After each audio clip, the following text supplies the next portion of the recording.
La tensión continúa en Santa Cruz y nosotros vamos a hacer un análisis de esta situación. Estamos ya en contacto con el analista político don Paul Coca, a quien quiero agradecer por acceder a este contacto vía Zoom. Hoy que es feriado, gracias don Paul, bienvenido. Muchas gracias por la invitación, muy buenos días y estoy agradecido y honrado de estar acá presente para poder hablar acerca de lo que ya es el primer conflicto serio de este año y el último del año pasado. ¿Qué manera de comenzar, no, este 2023? Resulta de que al final el gobierno sí hizo lo que tenía que haber hecho hace mucho tiempo atrás, que sabíamos el costo social que esto iba a implicar una aprehensión de Luis Fernando Camacho por el caso del supuesto golpe de Estado 1, porque hay varios casos, pero este es el golpe de Estado número 1, así se lo ha denominado, y obviamente esto ha generado indignación en muchos sectores de la ciudadanía, respaldo también de otros, pero obviamente un nivel absoluto de lo que es el enojo y la ira ciudadana, y eso es lo que nosotros estamos viendo en este preciso momento, y esto no va a terminar, esto va a tender a agravarse. Y obviamente en Santa Cruz van a realizar otras medidas que quienes vivimos, por ejemplo, en La Paz, vamos a estar bastante perjudicados, al menos en lo que implica el tema alimentario. Entonces esos son algunos aspectos de que espero que el gobierno se haya puesto a pensar muy bien en todo esto y de también garantías a los ciudadanos de un efectivo ejercicio de derechos desde la protesta hasta lo que es la alimentación como tal en el resto del país. Analicemos un poco lo que ha sucedido, por favor, en las pasadas elecciones, porque hay quienes hablan de que se ha subestimado al movimiento al socialismo por eso su victoria, es decir, que la oposición lo hizo. ¿Esto es así? Después de la anulación de las elecciones del año 2019 por fraude electoral en favor de Evo Morales, algunos, éramos muy pocos en esa época, decíamos de que no debería haberse subestimado el movimiento al socialismo. Otros decían que el MAS ya estaba muerto y pare de contar, porque nosotros sabíamos muy bien de que si el MAS volvía al poder, sea quien sea el candidato, iba a haber un nivel de revanchismo en todo sentido en contra de, obviamente, lo que es la oposición como tal. Sin embargo, todo mundo para las elecciones 2020 decía haber retirado a Morales del poder y todos se postulaban. Apareció la histórica ADN, apareció Tuto Quiroga, apareció Luis Fernando Camacho, aparecieron varios actores, Yanine Áñez, etc. Y obviamente mostraron que para ellos era más importante, claro, postularse y tratar de conseguir algo que evitar que el MAS vuelva al poder. Y otra cosa, el gobierno de Áñez ha mostrado que en 11 meses pueden haber hecho lo que Morales hubiera hecho en 14 años a nivel de corrupción y despilfarro. Entonces, obviamente es una suma de muchos aspectos donde el MAS fue el mayor favorecido bajo el discurso de la estabilidad económica de los 14 años que tuvo Morales, y ahí está el resultado. La gente tendría que haber entendido de que esto es apenas algo de lo que el MAS está realizando, de lo que tendría que realizar. Faltan obviamente líderes de oposición, otros activistas que estuvieron participando en octubre y noviembre de 2019. O sea, esto apenas empieza. Si la gente piensa que estamos a la mitad o al fin del problema, les voy a ser franco, no estamos ni a la mitad ni al fin. Esto es apenas el inicio. Ahora, esta aprehensión y posterior detención, ¿fue bien planificada? ¿Era el momento o no? Resulta que en política hay tiempos y obviamente no vamos a decir de que la justicia es independiente porque es falso. No vamos a decir que el Ministerio Público es imparcial porque es falso, o que la policía solo obedece a la Constitución porque es falso. Todo esto obedece a las órdenes políticas en un país como Bolivia. Entonces, decir que el presidente y las autoridades del gobierno no tenían conocimiento de esto es falso. Segundo, obviamente esto no quería ejecutarse para evitar lo que estamos viendo en imágenes. Sin embargo, ¿qué fue lo que cambió? ¿Qué fue lo que cambió esta planificación? Lo que cambió fue el anuncio de Evo Morales de que a inicios de este 2023 iba a haber movilizaciones de él y ciertos sectores contra el presidente en las calles, obviamente, precisamente por los casos golpe de Estado. Entonces, obviamente, Arce Catacora tuvo que reunirse con sus asesores, tendría que haberlo hecho, supongo, para decir él, bueno, señores, ¿me enfrento a Morales o a la oposición que igual se va a enfrentar conmigo? Y obviamente tomó la decisión que ya nosotros estábamos viendo. Inclusive hasta el día fue planificado. Yo les voy a ser franco. Cuando yo estaba viendo esto, lo primero que yo dije fue, es Día de los Inocentes, por ende, esto de acá es una falsa noticia de muchos. Después de una hora, recién ya nos damos cuenta de que efectivamente no era una noticia falsa por el Día de los Inocentes, sino que era verdadera. Y tanto como mi persona, miles de ciudadanos en Santa Cruz pensaron lo mismo. Porque si hubiera sido otra fecha, tenga por seguro, y la gente que lo tenga por seguro, de que nadie hubiera dejado que en los aeropuertos se movilice absolutamente ni helicópteros ni nada. Sin embargo, hasta el día fue absolutamente planificado y el gobierno pensó que en las fiestas de fin de año la tensión iba a bajar a lo mínimo, algo que en eso el gobierno se equivocó. Morales obviamente es el gran ganador de todo esto. Evo Morales es quien está ganando y el presidente Arce le va a esperar una ola de protestas, que es algo que él tiene que, me imagino, haber calculado muy bien, porque Evo Morales no es presidente del país, pero sí lo es Luis Arce Catacora. Ahora, don Paul, ¿por qué no ha ocurrido lo mismo en el momento de la aprehensión, detención de la expresidente Yanine Áñez? ¿Por qué ahora con el líder cruceño, con el gobernador de Santa Cruz, vemos esta protesta, vemos esta reacción? Y no solo de Santa Cruz, de otras regiones del país también. Lo que sucede aquí es lo siguiente. Primero que en la época en la que Camacho fue el líder social, porque fue un líder social, quedó a nivel nacional muy bien parado. Bajó ese nivel obviamente por una candidatura a la presidencia, sin embargo, tercer lugar, más del 16%, no es nada malo a los fines prácticos. Sin embargo, aquí había un detalle, que quien sufrió el mayor desgaste político, económico y social en las elecciones del 2020 fue Yanine Áñez por su gobierno, que no le voy a dar buena calificación al gobierno de Áñez porque no la merece bajo ningún argumento. Entonces, ¿qué sucedió? Que cuando el MAS vuelve al poder, hay elecciones subnacionales y estas dos personas se postulan por sus respectivas regiones a la gobernación. Sí, Áñez fue candidata a la gobernación del Beni, no tuvo respaldo para nada. Camacho, al contrario, obtuvo en primera vuelta la gobernación y un buen respaldo popular en primera vuelta. Entonces ahí ya marca una situación de diferencia, que el gobierno esperó en su planificación que se realicen las elecciones, ver cuál iba a ser el resultado de ambos, para proceder, y procedió con Yanine Áñez, porque sabe que todavía hay ciudadanía de oposición que la culpa a Áñez por todo lo que el país ha tenido que afrontar. Hay gente que todavía la sigue culpando a Áñez por permitir que el MAS vuelva al poder. Y Áñez está en Miraflores, pero claro, uno la ve sola y abandonada, pero no es porque la gente no la apoye. Más al contrario, está sufriendo el peor castigo ciudadano hacia un político, que es ignorarla por completo. En cambio, el tema de Camacho es muy diferente por lo que se trata del caso. No es un caso por si acaso de denuncia de corrupción o malversación de la gobernación de fondos, no. Es un caso político, es un caso por golpe de Estado, que sabemos muy bien la realidad. Es un caso de cómo él se lo ha sacado de Santa Cruz para trasladarlo a La Paz.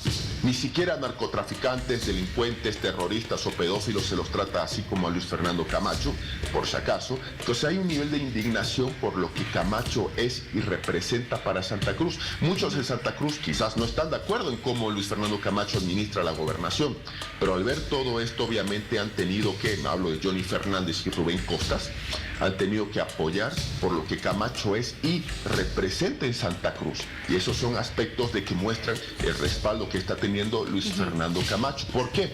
Porque casualmente en ese día a Camacho se lo traslada a La Paz y al gobernador potosino del MAS, acusado por serios delitos de corrupción y daño económico al pueblo potosino, le dicen vaya a su casa, tranquilo, salga de la cárcel, no hay problema, no hay caso contra usted y pare de contar. Entonces obviamente nos damos cuenta que la indignación, además, no es porque a todos se los trate por igual. No, si es opositor hay que darle con todo, pero si es oficialista hay que echarle flores. Señor Coca, le voy a pedir por favor que sigamos en este análisis, pero antes quiero mostrarle a la población y a usted cómo se encuentra inmediaciones del Cristo Redentor, un lugar icónico ya prácticamente para los cruceños. Mire usted estas imágenes.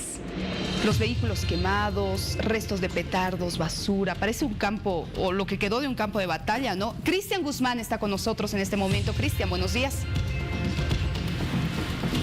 Así es, buenos días. Este panorama es realmente muy triste y es que la imagen que ustedes están observando está en pleno centro de la ciudad. Es varios vehículos que se encuentran prácticamente calcinados a pocos metros del Comando Departamental de la Policía. Lugar donde se ha registrado en los últimos días enfrentamientos entre personas quienes no están de acuerdo con la detención preventiva de Luis Fernando Camacho y la policía, quienes también están resguardando esta zona. Por este lugar no pasa ningún vehículo. Sin embargo, estamos observando aquí a mi derecha que la policía está permaneciendo. Estamos hablando de 50 efectivos policiales quienes resguardan y están permaneciendo en este lugar para evitar que la situación se salga fuera de control. Y es que todavía existen personas protestantes quienes están a algunas cuadras de este lugar y a la espera de que lleguen más personas para poder reanudar nuevamente los enfrentamientos. Desde Bolivisión le decimos que por favor ya no se dé estos enfrentamientos que lamentablemente están causando mucha tensión a la ciudad, al departamento de Santa Cruz. Sin duda, Cristian.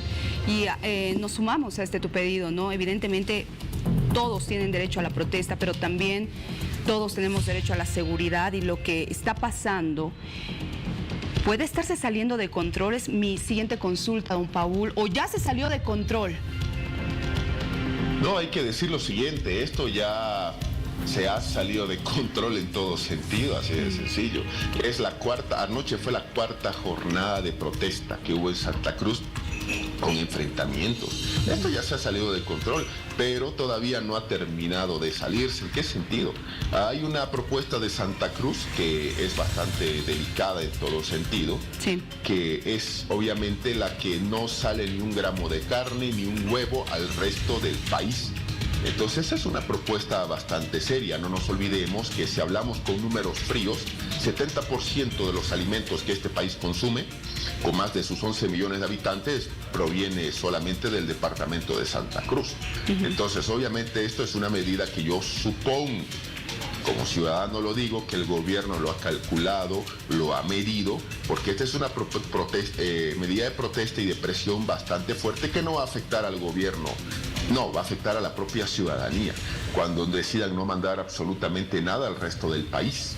Y ojo, hablo del resto del país por 8 departamentos, no estoy hablando solamente del departamento en el que vivimos, que es La Paz, ya que Santa Cruz siente que los departamentos la han abandonado y está encarando esta lucha absolutamente sola.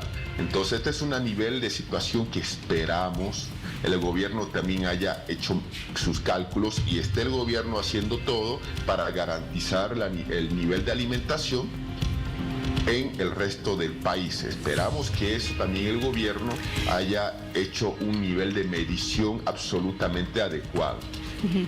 Ahora, hay algunas voces, y me refiero a oficialistas, diputados, asambleístas, quienes dicen estado de sitio para Santa Cruz si esto continúa. ¿Qué significaría esto? Para empezar, un estado de sitio o estado de excepción, que es una figura que faculta al presidente en la constitución política del Estado y que obviamente tiene que ser avalado por el órgano legislativo, dice la propia Constitución, implicaría dos cosas. Primero, obviamente, un nivel de restricción de derechos ciudadanos, porque eso implica un estado de sitio o de excepción en lo que es libertad de reunión, libertad de asociación o libre tránsito. Entonces implicaría eso para el departamento de Santa Cruz. Y por otra parte, sería una medida bastante desafortunada y desatinada para el propio presidente, así de sencillo, que le traería un enorme costo político, social y otra cosa. El pueblo boliviano, por algún motivo, ha sido así diseñado. Aquí no hay diferencia oriente y occidente. Cuando alguien te dice, no vas a hacer esto, Más al contrario, el pueblo boliviano muestra un nivel de contrariedad, siempre ha sido así. Entonces aquí tengamos cuidado con este tipo de medidas de excepción, donde el gobierno va a tener que asumir responsabilidad histórica por lo que ocasione.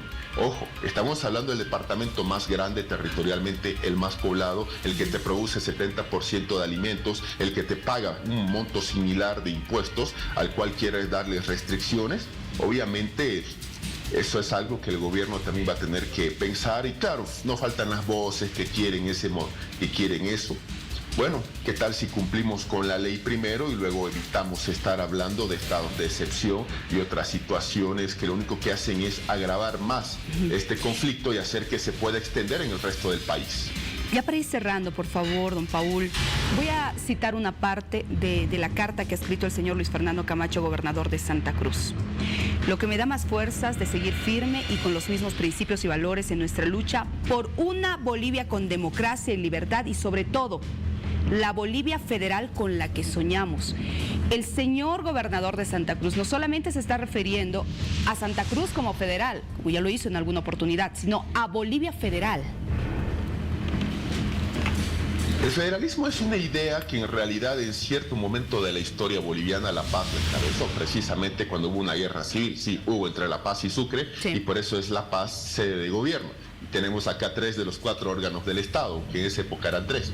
Y La Paz luego vio que el poder era bonito, bueno, los gobernantes, y se convirtió en sede de gobierno y un Estado unitario. Y ya está. La idea del federalismo no es algo nueva, la tuvo Pablo Zárate Vilker en La Paz, un gran líder aymara, Andrés Ibáñez, el caudillo federal cruceño.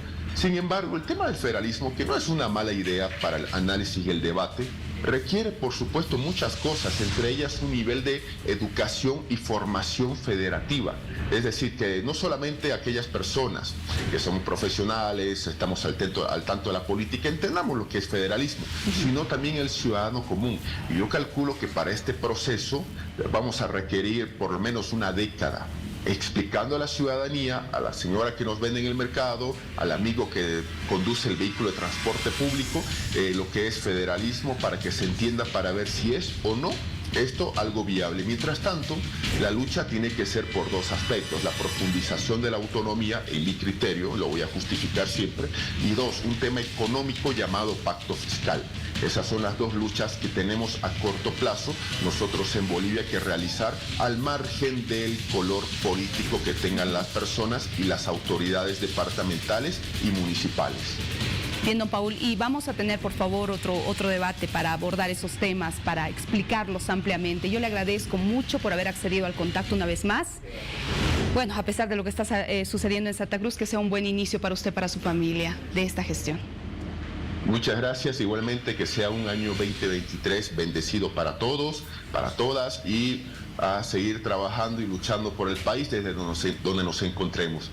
Y feliz inicio de año, muchas gracias por la invitación. Gracias al analista político Paul Coca, hablando acerca de lo que se está viviendo en Santa Cruz. En cualquier momento retornamos con nuestras unidades móviles también desde esta región.